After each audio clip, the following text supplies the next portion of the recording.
ओम शांति।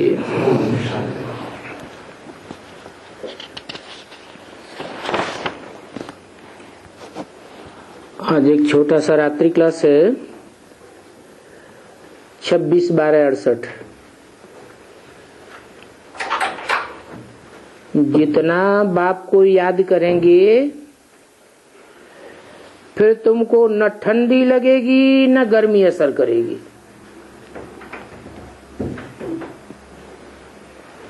क्या ऐसी स्टेज हो जाएगी कि सर्दी गर्मी का कोई असर शरीर के ऊपर नहीं पड़ेगा। ये कौन सी अवस्था हुई हैं? इसको कहेंगे प्रकृति जीत अवस्था। भले एकदम तो नहीं होगी, शुरुआत तो धीरे धीरे होगी। याद की यात्रा के सिवाय और कुछ भी न रहे तब ऐसी अवस्था होगी। कैसी? न सर्दी असर करेगी न गर्मी असर करेगी। ये तो जानते हो कि स्वर्ग में सुख के सिवाय और कोई बात होती ही नहीं। सर्दी लगे गर्मी लगे तो दुख हो गया। तो वहां तो 2500 साल के लिए ये अवस्था बनेगी। लेकिन उससे भी पहले संगम युग में थोड़े समय में ही हम दीर्घ काल की सुख का अनुभव करेंगे। बाप को बुलाते भी हो, भविष्य सुखधाम का मालिक बनाओ, इस दुखधाम से हमको मुक्त कर दो। अभी तो बाप कहते हैं तुम बच्चों के पुरुषार्थ पर है, ये मेरे हाथ में नहीं है क्या कि दुख से दूर कर दूं। ये तुम बच्चों के पुरुषार्थ पर है कि दुखधाम से मुक्त हो जाओ। क्योंकि पवित्र बनना भी बच्चों के हाथ में है।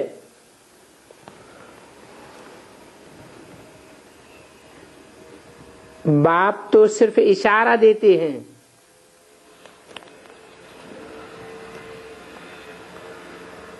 इतना टाइम क्यों लगता है?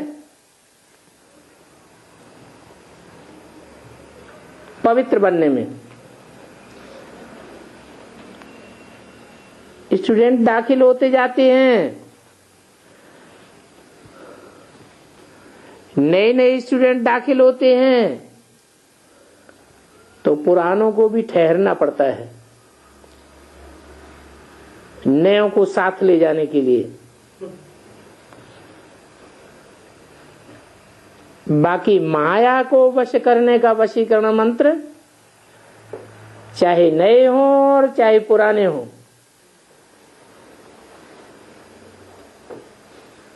सबको एक ही वशीकरण मंत्र देते हैं और बाप ही दे सकते हैं। बाप कहते हैं तुम बच्चों ने भक्ति मार्ग में कहा है बाबा आप आवेंगे तो हम आपके सिवाय और कोई को याद नहीं करेंगे। एक जन्म नहीं, भक्ति मार्ग के एक जन्म में ये अंजाम नहीं किया, जन्म जन्मांतर ये अंजाम किया। बाप कहते हैं एक बाप को ही याद करेंगे और कोई को याद नहीं करेंगे तो एक शर्त है। क्या? घर गृहस्थ में रह करके याद करना है एक बाप को, क्योंकि घर गृहस्थ में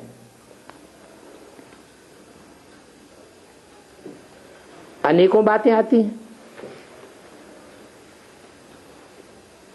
जंगल में चले जाएंगे, फिर एक बाप को याद किया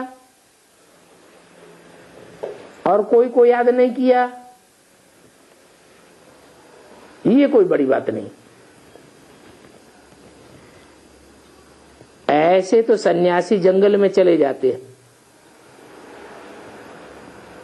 फिर उनको क्या बुद्धि ठिकाने लगती है? नहीं लगती। तो बाप कहते हैं ये प्रैक्टिस करो घर गृहस्थ में रहते बाप को याद करने की, और दैवी गुण भी धारण करो। घर बार छोड़ना नहीं है। तुम बच्चों को जंगल में जाने की दरकार नहीं है। तुम बच्चों को,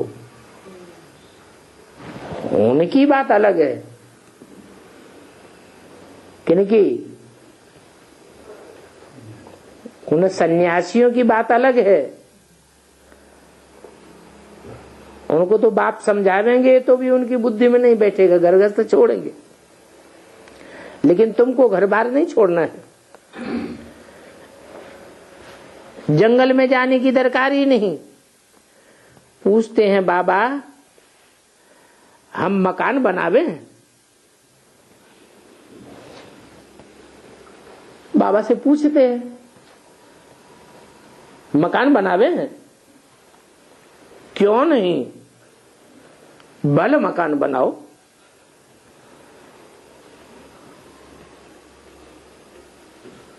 बच्चे कहते हैं बाबा विनाश आने वाला है,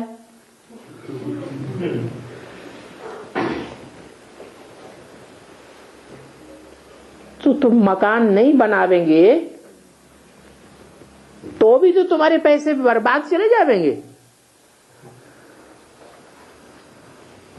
मकान बनावेंगे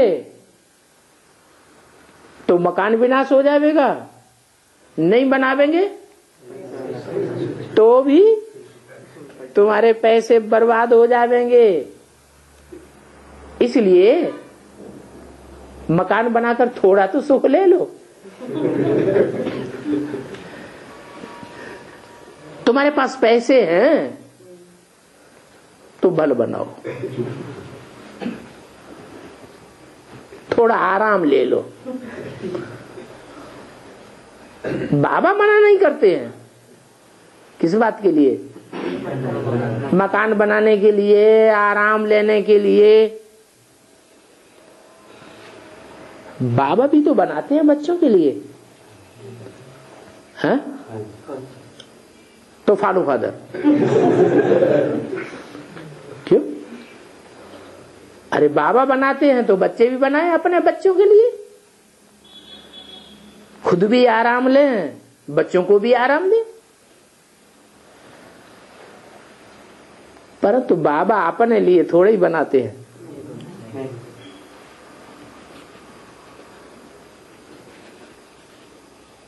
बाबा तो पुरानी झोपड़ी में रहते हैं, वहां तुमको वर्षा मिलता है, परंतु वहां तो तुमको कोई अहंकार नहीं होता है। कहां? नई दुनिया में। अभी तुम देही अभिमानी बनते हो तो वो अहंकार भी चलता है देह का, कि देह है तो देह की अच्छी परवरिश होनी चाहिए, नहीं तो लोगों के सामने मान मर्तबा कम हो जाएगा। यहां तो देखो इस दुनिया में सन्यासियों आदि को कितना अहंकार है।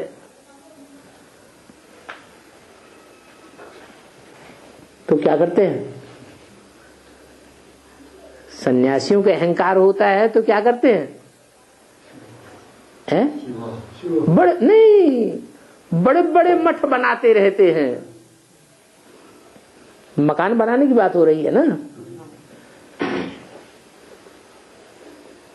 अभी वो सन्यासी तुमसे परिचय तो लेंगे नहीं बेहद के बाप का।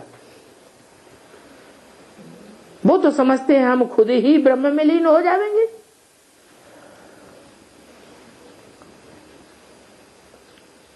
हमें कोई क्या सिखावेगा? वास्तव में साक्षात्कार में कोई फायदा नहीं है। भक्ति में साक्षात्कार होता है, फायदा कुछ भी नहीं होता है। अल्पकाल का सुख मिल जाता है, परंतु यहां तो तुमको साक्षात्कार होता है कुछ पाने के लिए। भक्ति मार्ग में सूरदास को, तुलसीदास को, मीरा को साक्षात्कार हुए, प्राप्ति तो कुछ भी नहीं हुई। तुमको जो साक्षात्कार होता है, भले बंद आंखों का होता है या बुद्धि का साक्षात्कार होता है, तुम तो जानते हो कि हम कुछ पाने के लिए साक्षात्कार हुआ है। अक्सर करके ब्रह्मा का, लक्ष्मी नारायण का साक्षात्कार होता है तो समझा जाता है कि हमको यह पढ़ाई पढ़कर ऐसा बनना है। तुमको तो एम ऑब्जेक्ट का साक्षात्कार होता है ना। तुम बच्चों को कृष्ण का साक्षात्कार भक्ति मार्ग में बहुत हुआ। वहां तो बहुत मेहनत करते थे साक्षात्कार के लिए। कोई तो प्राण देने के लिए भी तैयार हो जाते थे, हमको दीदार हो जाए। यहां साक्षात्कार के लिए कोई मेहनत नहीं। बच्चियां कितनी ढेर साक्षात्कार में जाती थी, खेलती रहती थी। साक्षात्कार होते ही हैं कि ऐसा पढ़ करके तुमको यह बनना है। राधे के भक्त होंगे तो कहेंगे जिधर देखता हूं उधर राधे ही राधे, परंतु राधे बन तो नहीं सकते हैं।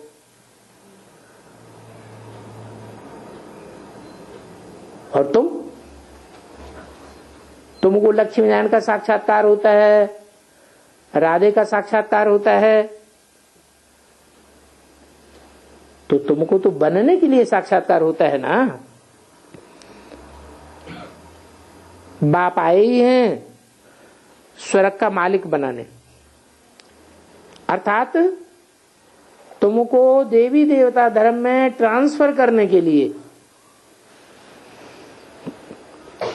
तुमको इस बात का ज्ञान है। भक्ति मार्ग में तो ज्ञान का, इन बातों का साक्षात्कार होता ही नहीं। वहां ज्ञान ही नहीं होता। ज्ञान से सदगति हो जाती है और भक्ति से दुर्गति हो जाती है। सदगति माना ही सतयुग में जाना, सद माने सच्ची, गति माने स्पीड। आत्मा की सच्ची स्पीड हो जाए। कहां के लिए? ऊपर के लिए कि नीचे के लिए? ऊंची स्टेज में जाने के लिए। तो सतयुग माने सदगति और दुर्गति माने कलयुग में जाना। कलयुग है नरक और सतयुग है स्वर्ग। रावण से रावण राज्य शुरू होता है तो दुर्गति में जाते हैं।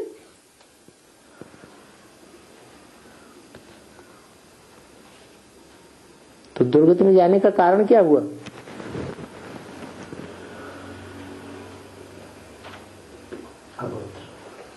राम से राम राज्य शुरू होता है तो सदगति में जाते हैं। तो राम और रावण दोनों में क्या अंतर है? कुछ अंतर होगा तब तो रावण से दुर्गति में जाते हैं, राम से सदगति में जाते हैं। तो क्या अंतर है दोनों में? राम को एक मुख है, राम एक मुख से बात करता है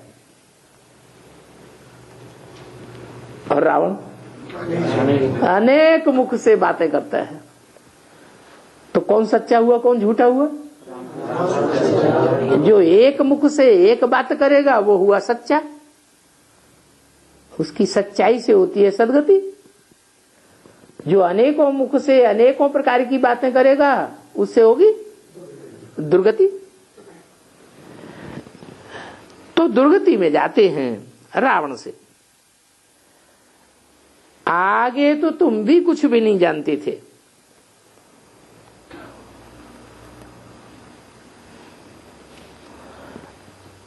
अभी बाप आते हैं मनुष्य से देवता बनाने के लिए, गायन भी है मनुष्य से देवता की एक रतन लागी बार।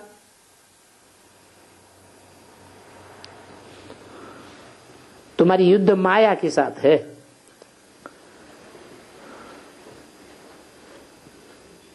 मनुष्य से देवता बनने में देर तो नहीं लगती है, लेकिन फिर ये 100 साल किस में निकल जाते हैं, किस बात में चले जाते हैं?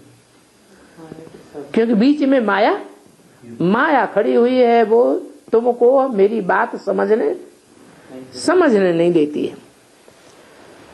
तुम याद करते हो और माया तुमको बुलाए देती है।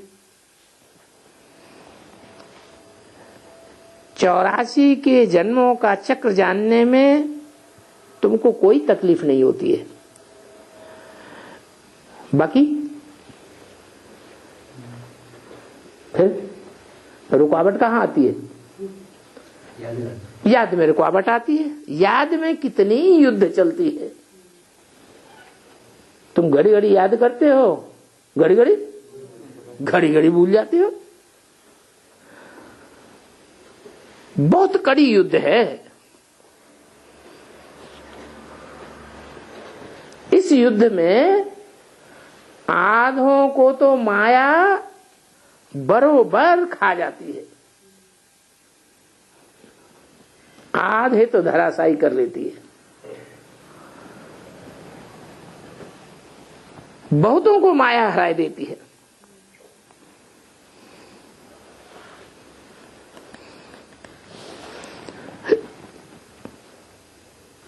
तो माया ऑलमाइटी है। किस बात में? बाप को भुलाने में माया ऑलमाइटी है और बाप भी ऑलमाइटी है।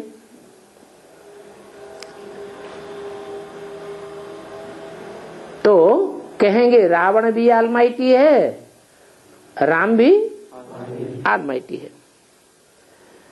आधा आधा है।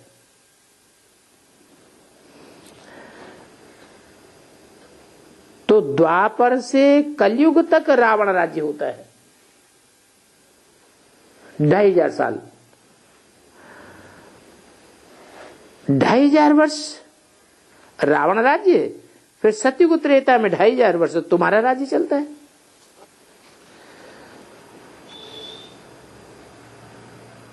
तो माया आधों को खा जाती है, आधों को खा जाती है।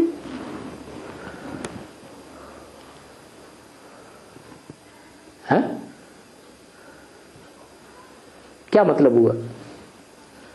याद करने के लिए अवसर नहीं है? याद करने के लिए अवसर नहीं। पुरुषार्थ कितने करते हैं? 4.5 पढ़ाई कितने पढ़ते हैं? 9 लाख 9 लाख पढ़ाई पढ़ते हैं? नहीं 4.5 लाख पड़ेगा। 4.5 लाख में प्रजा नहीं है। प्रजा राजयोग सीखती है, राजयोग की पढ़ाई पढ़ती है कि प्रजा योग में चले जाते हैं। प्रजा वर्ग वाले पढ़ाई पढ़ते हैं? वो तो नहीं पढ़ते। फिर कितने पढ़ाई पढ़ते हैं? 16,108 पढ़ाई पढ़ते हैं। उनमें से कितनों को माया खा जाती है? आधों को खा जाती है। माने 8,000 को लेफ्टिस्ट बना देती है। माला के दो छेड़े हुए ना, तो 8,000 तो राइटियस जो चलते हैं उनको तो बाप बचा ही लेता है, और जो माया के पंजे में आ जाते हैं, माया की गिरफ्त में आ जाते हैं, माया उनको पूरा ही खा जाती है। लेफ्टिस्ट बन जाते हैं, माना अपवित्र बन जाते हैं, माना माया खा जाती है।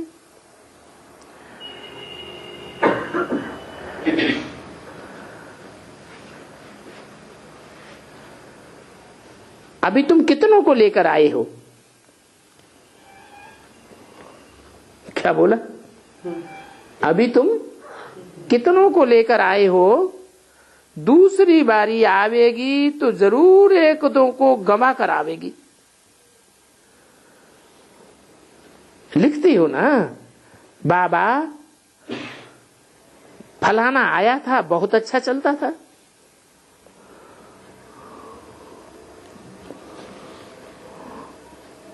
अभी आता ही नहीं है।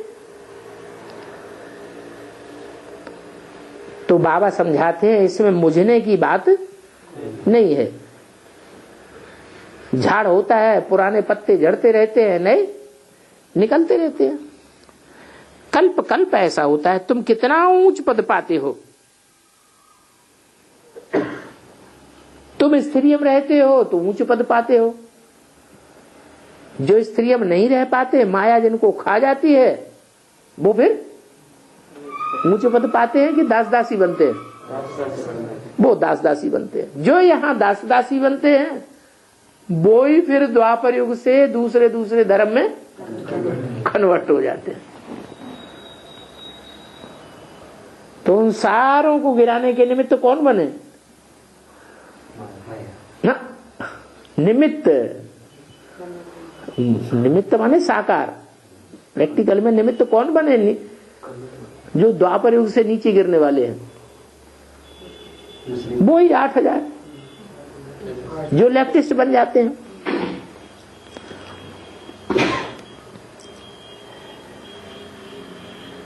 तो इसमें मुझने की बात नहीं है। कल्प कल्प ऐसा होता है।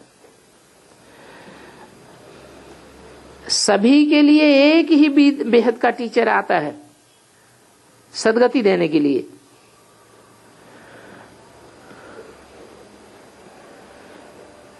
और प्यार भी सभी को एक जैसा देता है। पहले माँ बाप से प्यार होता है, फिर स्त्री से होता है, फिर बच्चे से प्यार हो जाता है।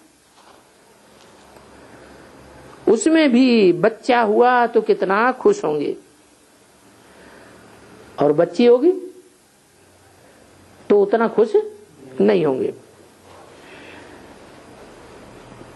कोई कोई तो फिर कन्या के लिए समझते हैं घर में लक्ष्मी आई।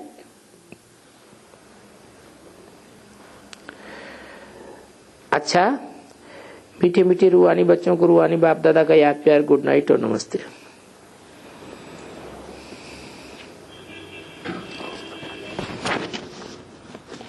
आज का प्रातः क्लास है 27/12/68। ये तो बच्चे समझते होंगे हम अभी ब्रह्मा के बच्चे, ब्रह्मा कुमार कुमारियां हैं, फिर बाद में बनेंगे देवी देवताएं। और ये बात तुम ही समझते हो क्या?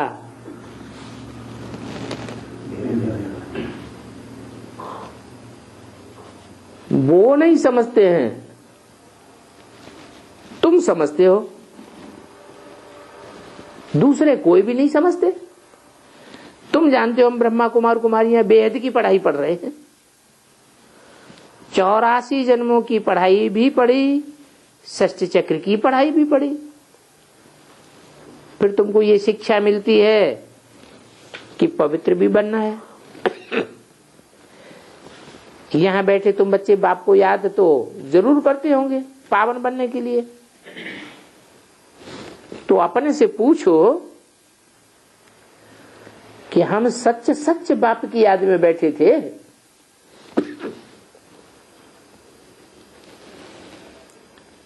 या माया बुद्धि को भरमाकर इधर उधर ले जाती रही।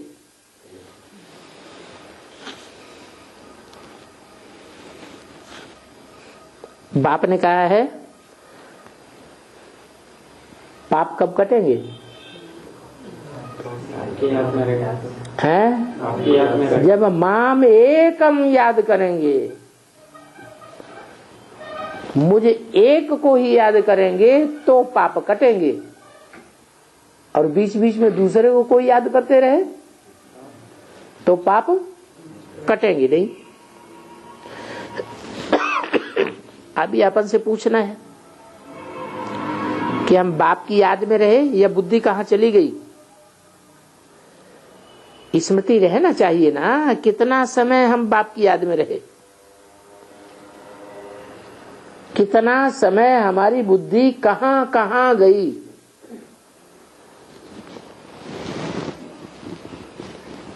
अपनी अवस्था को देखो, जितना टाइम बाप को याद करेंगे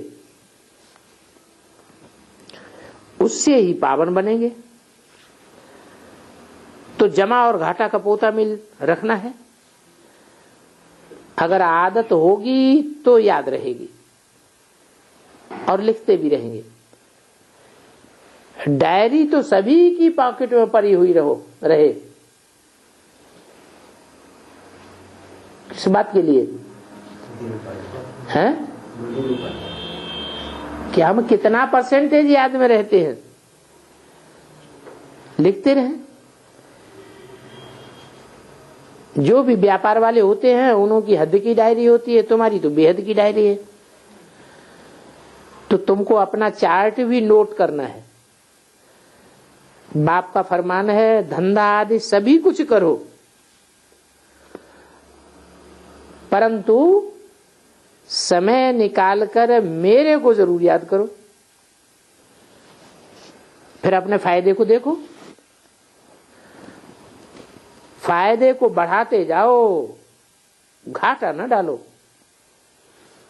क्योंकि तुम्हारी माया के साथ युद्ध है। सेकंड में फायदा और सेकंड में घाटा हो जाता है।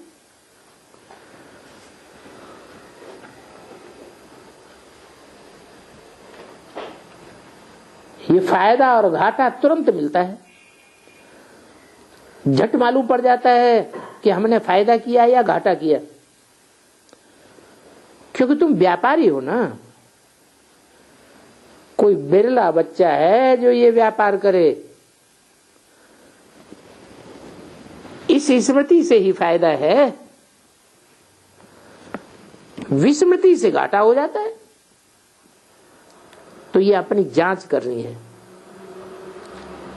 जिनको ऊंच पद पाना है उनको तो ऊंच होना रहता है कि देखें हम कितना समय विस्मृति में रहे, कितना समय स्मृति में रहे। ये तो तुम बच्चे जानते हो, हम सभी आत्माओं का बाप पतित पावन है, और हम असल में आत्माएं हैं, अपने घर से आए हैं, यहां शरीर लेकर हम पार्ट बजाते हैं। ये शरीर हमारा विनाशी है, आत्मा विनाशी है। संस्कार सभी प्रकार के, चाहे पाप के हों चाहे पुण्य के हों, आत्मा में ही रहते हैं। तो बाप पूछते भी हैं आत्मा को याद करो। हे आत्मा, इस जन्म के छोटेपन में कोई उल्टा काम तो नहीं किया, याद करो। 3-4 वर्ष के जब से होते हैं तो 3-4 वर्ष की उम्र से लेकर याद तो रहता है ना, हमने छोटेपन में कैसे कैसे जिंदगी गुजारी, क्या क्या किया। जो भी किया उसको याद करके दिल के अंदर खाता तो नहीं है। याद करो, सतयुग में तो पाप कर्म होते नहीं है, तो वहां तो पूछने की भी दरकार नहीं रहती है। यहां तो पाप ही होते हैं। मनुष्य जिसको पुण्य का काम समझते हैं वो भी पाप है, क्योंकि ये तो है ही पापात्माओं की दुनिया। तुम्हारा लेन देन सारा पापात्माओं से है। यहां पुण्यात्मा कोई है ही नहीं। पुण्यात्माओं की दुनिया में फिर एक भी पापात्मा नहीं होता है, और पापात्माओं की दुनिया में एक भी पुण्यात्मा नहीं हो सकता। जिन गुरुओं के चरणों में गिरते हैं वो सभी कोई पुण्यात्मा नहीं है।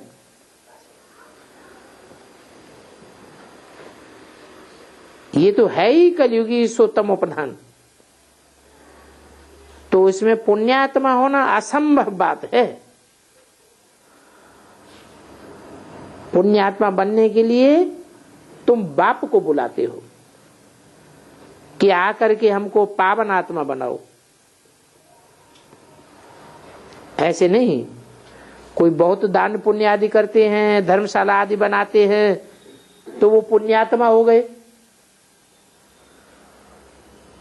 नहीं, फिर भी वो रहेंगे तो पापात्मा है। शादियों के लिए हाल आदि बनाते हैं, ये भी पाप हुआ। सभी पापात्मा है। ये सभी समझने की बातें हैं। ये है ही रावण राज्य, पापात्माओं की दुनिया है, और इन बातों को सिवाय तुम्हारे कोई भी नहीं जानते हैं। रावण भल है, इस दुनिया में रावण का राज्य भल है, परंतु उनको कोई पहचानते थोड़े ही है।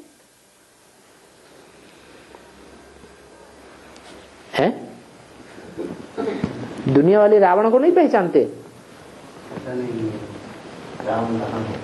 वो तो समझते हैं कोई 10 सिर वाला रहा होगा, और हम क्या समझते हैं?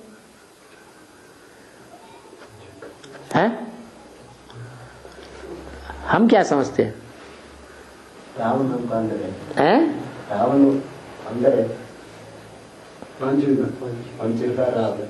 5 विकार रावण है, माने रावण का चित्र नहीं है। चित्र है तो चरित्र करने वाला कोई नहीं है, हैं? चित्र है तो चरित्र करने वाला भी तो कोई होगा। काम क्रोध लोभ मोह अहंकार रावण के रूप है। तो दुनिया में परसेंटेज में कामी क्रोधी लोभी मोही अहंकारी हैं, यह सब एक जैसे हैं? नंबरवार है, परसेंटेज में है। तो कोई 100% कामी भी तो होगा, 100% कोई क्रोधी भी तो होगा, 100% कोई लोभी भी तो होगा, मोही अहंकारी भी तो कोई होगा। वो कौन है? कौन है? कौन हो सकता है? देहधारी गुरु। वो तो ढेर है, 10 कहां है? देहधारी गुरुओं की कोई गिनती है क्या? दुनिया में कितने गुरु हैं? देहधारी गुरु, हर घर में पति गुरु बन के बैठा हुआ है स्त्री का, तो देहधारी गुरु नहीं है।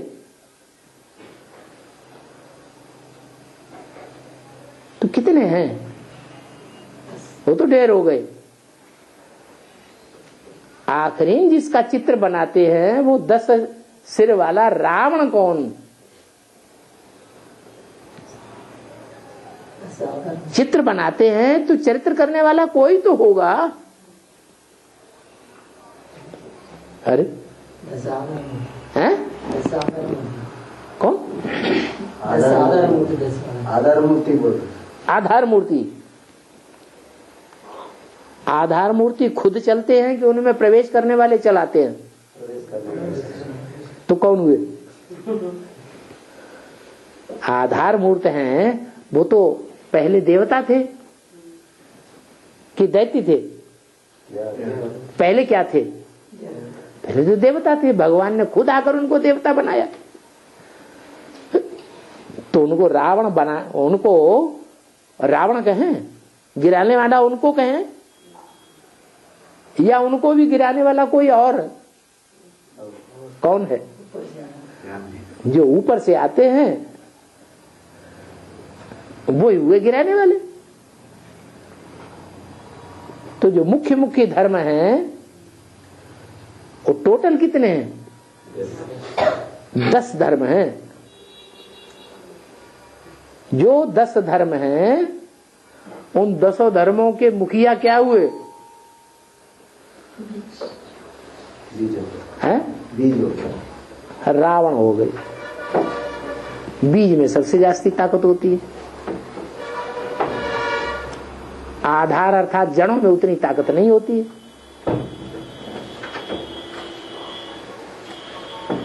टहनियों में, तने में, पत्तों में, फूल में, फलों में उतनी ताकत नहीं होती है। तो असली रावण कौन हुए? हैं? हैं? जो भी मुखिया हैं वो सब क्या है? जो भी अपने अपने धर्म के मुखिया हैं उनके फॉलोअर से नीचे गिरते हैं कि नहीं? उनको नीचे गिराने के निमित्त कौन हुए? वो ही मुखिया हुए। तो कितने रावण हो गए? रावण के सर कितने? रावण तो एक ही हुआ, लेकिन सर कितने हो गए? 10 रावण के सिर हो गए। इनके चित्र भी बना सकते, लेकिन बनावेगा कौन?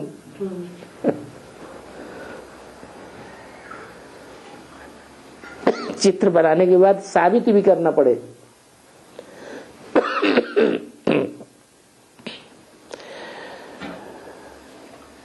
तो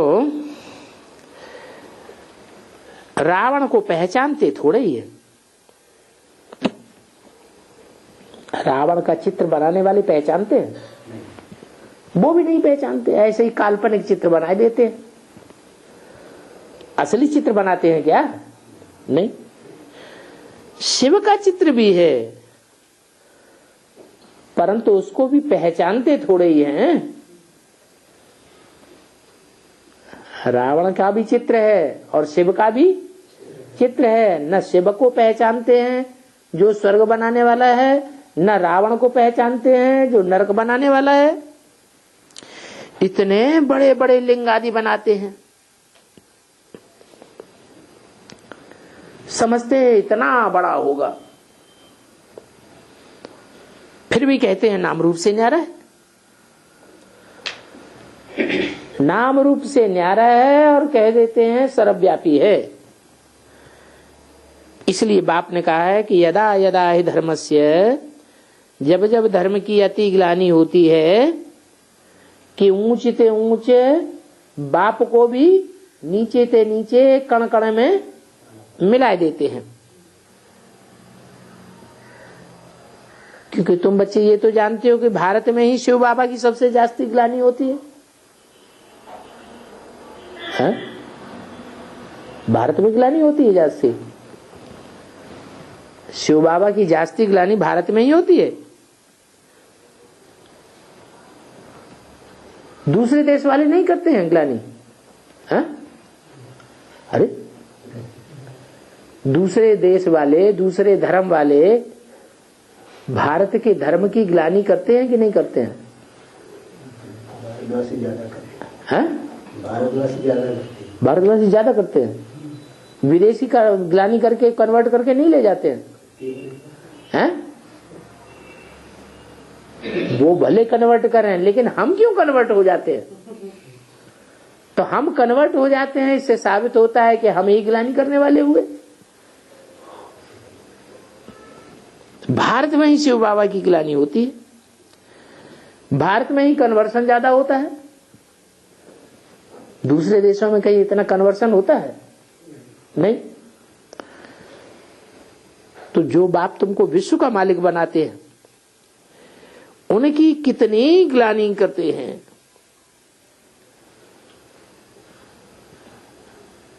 तो सबसे ज्यादा ग्लानि कौन करता है? हाँ? अरे सबसे ज्यादा ग्लानि करने वाला कोई एक होगा या नहीं होगा? अरे नहीं होगा। कौन है फिर? अपने बच्चों अपने बच्चों में कोई है? डरते हैं क्या? अभी तो बाबा आया हुआ, हम क्या डरते हैं क्या? तो बताओ।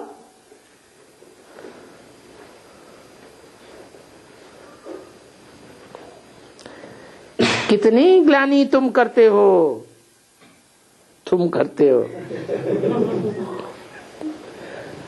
तुम ही जब पुजारी बनते हो तो पूज्य बाप को खूब गाली देते हो,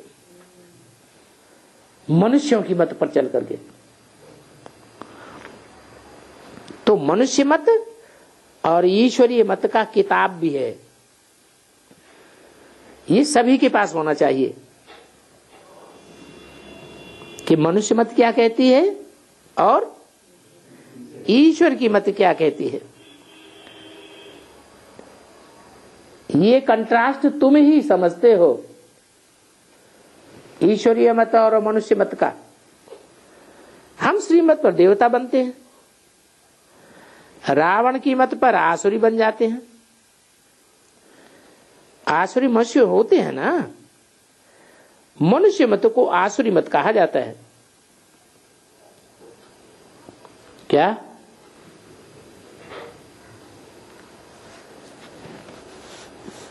आसुर किसको कहा जाता है? देवताओं को असुर नहीं कहा जाता। किसको कहा जाता है? देवताओं का मन चलता है, चलायमान होता है, उनको नहीं असुर कहा जाता है। चलायमान मन किसका होता है? मनुष्यों का मन चलायमान होता है। तो जिनका मन ठिकाने नहीं लगता है, इतनी प्रैक्टिस कर रहे हैं याद की, 70 साल से बाबा बोलते चले आए मन को एकाग्र करो, बाबा की याद में ठहराओ, लेकिन क्या होता है? मन ठहरता ही नहीं, मन एकाग्र होता ही नहीं। तो मन चलायमान हुआ ना। तो चलायमान मनुष्य कैसी मत देगा? आसुरी मत ही देगा, आसुरी कर्तव्य ही करेगा। मूल बात है कि ईश्वर को सर्वव्यापी कह देते हैं। सबसे बड़ी मनुष्य मत क्या हुई?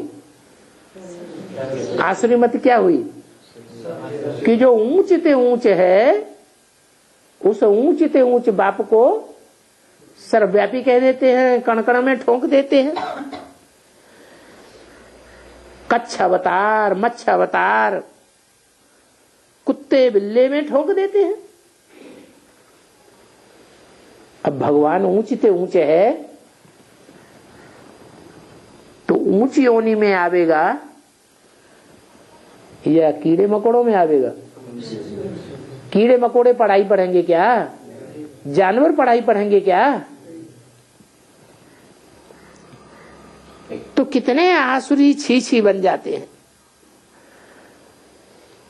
तुम्हारी आत्मा भी तो कच्छ मच्छ अवतार नहीं लेती है क्या? अपनी आत्मा को हम क्या समझते थे अभी तक कि हमारी आत्मा 84 लाख योनियों में जाती।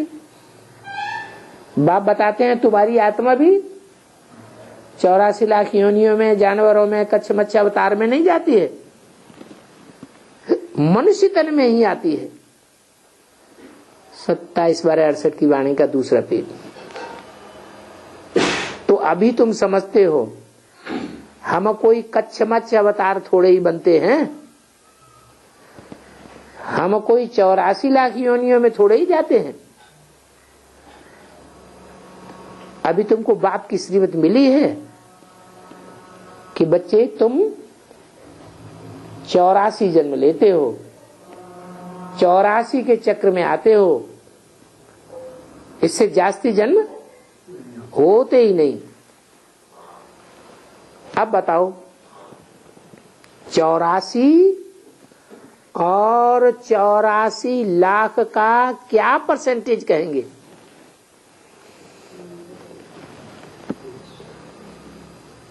क्या परसेंटेज हुआ? संस्कार है? संस्कार 84 और 84 लाख का परसेंटेज क्या हुआ है? कितने परसेंटेज के है? अरे 84 लाख मनुष्य जो है 84 लाख जन्म लेता है, 84 लाख योनियों में जाता है, ऐसे बोल दिया, लेकिन लेता सिर्फ 84 जन्म है। तो कितना परसेंटेज ज्यादा कर दिया है?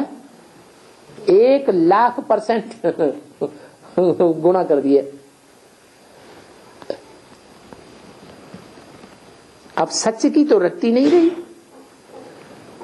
झूठ माना ही झूठ हो गया।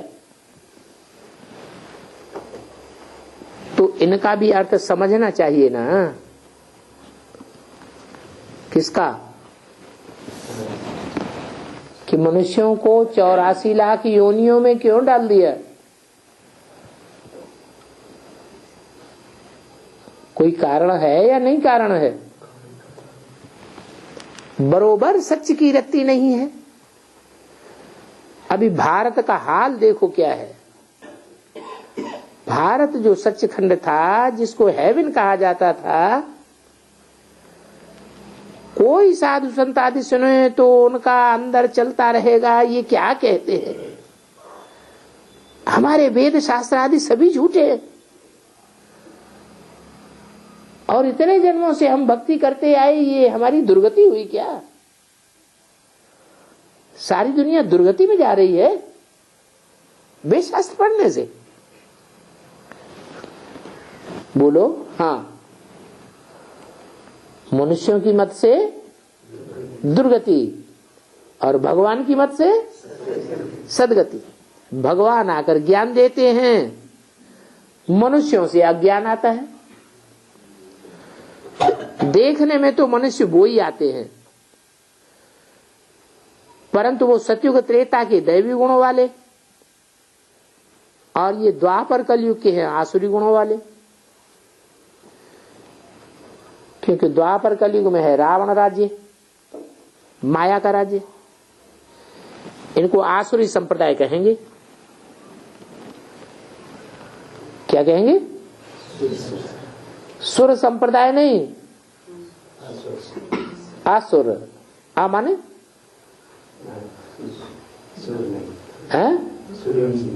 हाँ,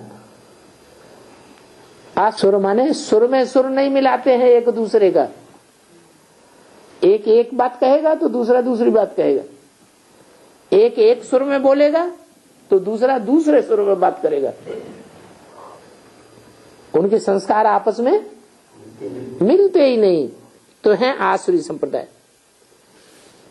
अब ये कितना बड़ा अक्षर, कड़ा अक्षर है आसुरी। वो है दैवी दुनिया, देवताओं का राज्य चलता है। बाप ने समझाया है ये लक्ष्मी नारायण दी फर्स्ट है, दी सेकंड थर्ड कहा जाता है, जैसे कि Edward the first second third होता है। हैं? क्या बोला है? ये किससे तुलना कर दी? Lakshmi Narayan the first second third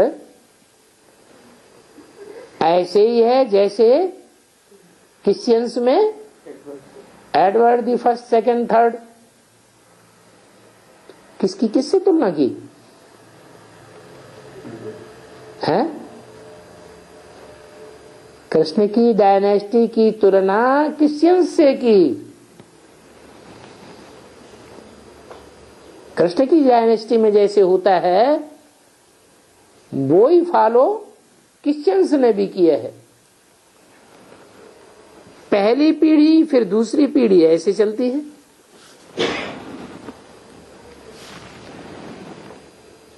तुम्हारे में भी पहले होते हैं सूर्यवंशी फिर चंद्रवंशी। क्या मतलब? क्या सतयुग में लक्ष्मी नारायण दी फर्स्ट के बाद जो लक्ष्मी नारायण सेकंड होंगे वो चंद्रवंशी होंगे? हाँ?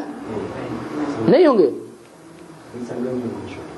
नीचे नहीं गिरेंगे, फेलियर नहीं होंगे। हैं? फेलियर हुए ना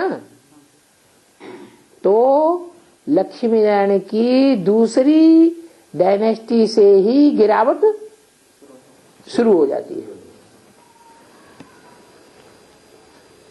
चंद्रवंश जैसे शुरू हो जाता है।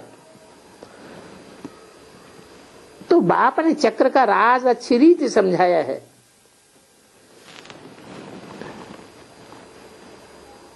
तो ऐसा वंश कौन सा है जहां गिरावट नहीं होती?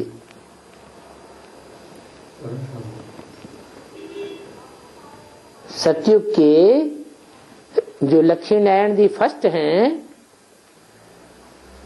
उनके तुरंत बाद ही गिरावट शुरू हो जाती है। तो ऐसे भी कोई हैं जहां गिरावट होती ही नहीं है। सूर्यवंशी जो संगम युग में सूर्यवंशी का फाउंडेशन पड़ता है उनमें गिरावट नहीं होती। तुम्हारे शास्त्रों में ये बातें नहीं थी। कोई कोई शास्त्रों में थोड़ी लकीरें आदि लगाई हुई है, परंतु उस समय जिन्होंने पुस्तक बनाई है उन्होंने कुछ नहीं समझा।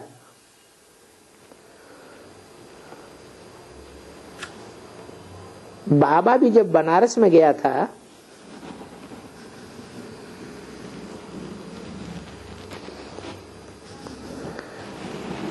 उस समय ये दुनिया अच्छी ही नहीं लगती थी।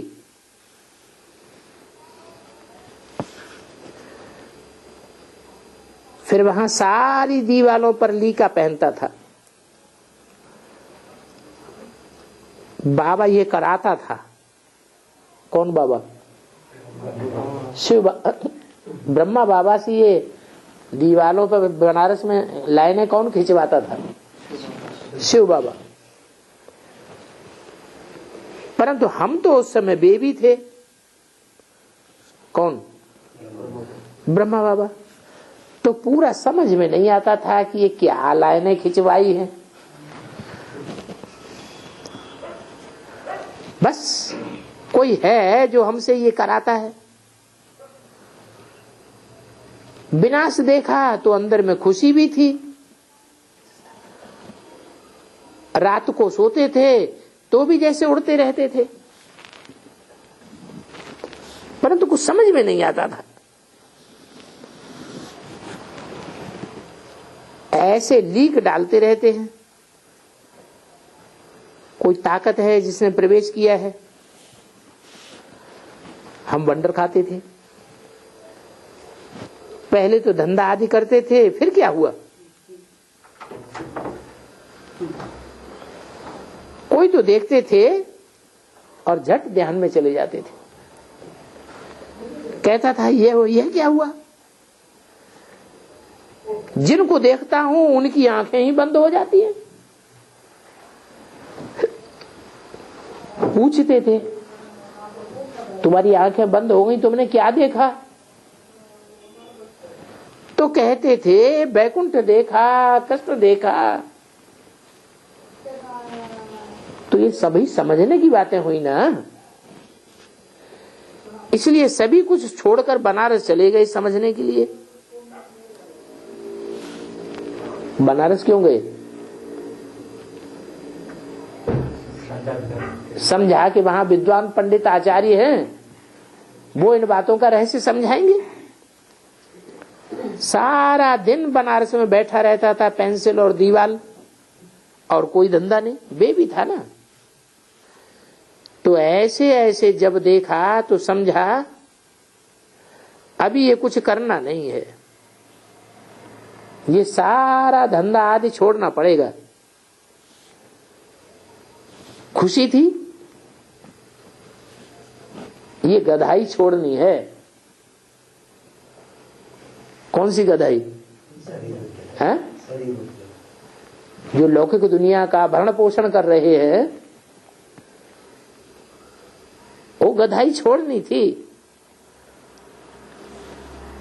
ये दुनिया में रावण राज्य है, रावण के ऊपर गधे का सिर दिखाते हैं,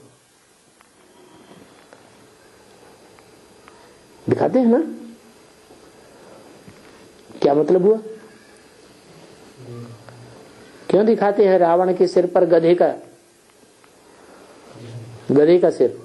सबका कंधा बुद्धि नहीं, गधा वजन ढोता है, तो ये वजन ढोने वाले की निशानी दिखाई है।